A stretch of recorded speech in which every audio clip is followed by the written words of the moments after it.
Kota Solok merupakan salah satu kota yang ada di Sumatera Barat, Indonesia. Lokasi kota Solok sangat strategis, karena terletak di persimpangan jalan antar provinsi dan antar kabupaten, kota. Dari arah selatan jalur lintas dari Provinsi Lampung, Provinsi Sumatera Selatan dan Provinsi Jambi.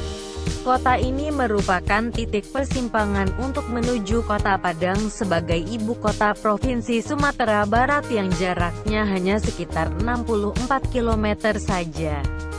Bila ke arah utara akan menuju kota Bukit Tinggi yang berjarak sekitar 71 km untuk menuju kawasan Sumatera bagian utara. Dulunya kota ini merupakan ibu kota Kabupaten Solok. Sejarah Kota Solok, Kota Madya Solok, dahulunya merupakan satu wilayah nagari di Kabupaten Solok, yaitu Nagari Solok. Mulai untuk Kota Madya dirintis sejak tahun 1946 di Sidang Komite Nasional Cabang Solok, melalui panitia yang diketuai oleh Marah Adinda Penghulusati, yang kemudian berkembang melalui pertemuan umum di lapangan Kerapatan Adat Nagari Solok di Lubuk Sikarah, yang dihadiri oleh para penghulu dan pemuka masyarakat Nagari Solok yang dipimpin oleh NHT Bandaro Hitam. Selanjutnya mendukung bulat dan mendukung pengembangan Nagari Solok menjadi Kota Madya Solok. Berhubung terjadi agresi Belanda tahun 1949, maka kerja panitia terhenti.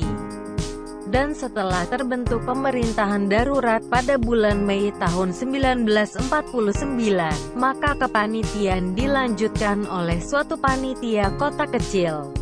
Harapan pembentukan kota ini kemudian mendapatkan sambutan dari pemerintah pusat, dan dalam kerangka yang diresmikannya Nagari Solok menjadi Kota Madya. Maka dibentuklah panitia persiapan peresmian pada tanggal 6 Januari tahun 1968 bertempat di Masjid Pasar Nagari Solok, yang dinamakan Panitia 10 yang diketuai oleh NHT Bandaro Basa. Melalui bantuan Bupati Kepala Daerah Kabupaten Solok saat itu, Letkol Dres Zaglowelset, Kebesaran, pada tanggal 16 Desember tahun 1970. Upaya pemantapan persetujuan Kota Madya Solok disetujui pemerintah pusat, dengan dikeluarkannya Peraturan Menteri Dalam Negeri Nomor 8 Tahun 1970.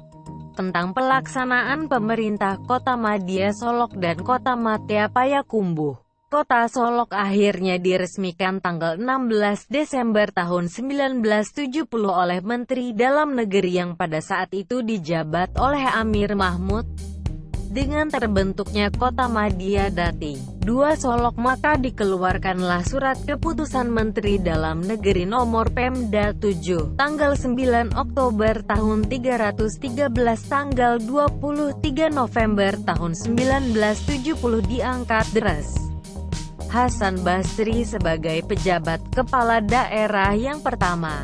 Pelayanan publik pemerintah Kota Solok dimulai pada tanggal 21 Desember tahun 1970 di kantor Balai Kota Solok, dan mulai saat itu pemerintah Kota Madya Solok secara bertahap memulai meningkatkan kualitas sumber daya manusia (SDM) aparatur untuk kelancaran penyelenggaraan pemerintahan.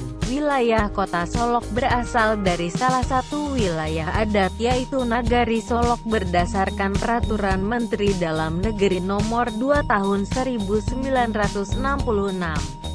Ditambah dorong lain dari bagian Nagari Guguk Sarai di wilayah Kabupaten Daerah Tingkat 2 Solok.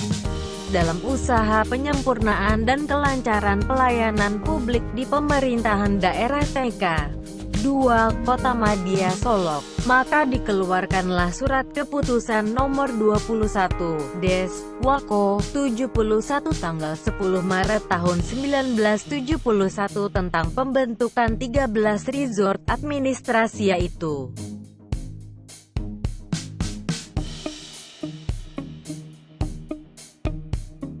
1 Resort Tanah Garam, 2 Resort 6 Suku, 3 Resort Sina Papiliang, 4 Resort 9 Korong, 5 Resort Kampai Tabu Karambi KTK, 6 Resort Aro, 6 Korong, 7 Resort Simpang Rumbio, 8 Resort Koto Panjang, 9 Resort Pasar Pandan Air Mati, 10 Resort Laing, 11 Resort Tanjung Paku, 12 Resort Nan Balimo, 13 Resort Kampung Jawa Pariwisata Kota Solok.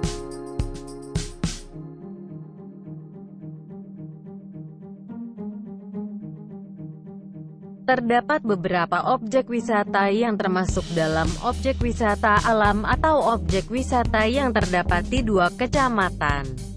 Objek wisata alam yang menjadi fokus pengembangan di masa mendatang adalah Taman Rekreasi Pulau Belibis yang terletak di Kelurahan Kampung Jawa dan berjarak plus 3 km dari pusat kota. Pulau Belibis merupakan kawasan wisata yang didukung oleh beberapa objek wisata seperti Taman Pramuka dan Arena Pacuan Kuda Ampang Kualo.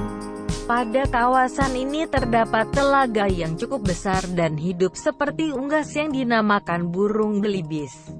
Kawasan ini juga dilengkapi arena pancing, taman burung dan arena bermain anak-anak.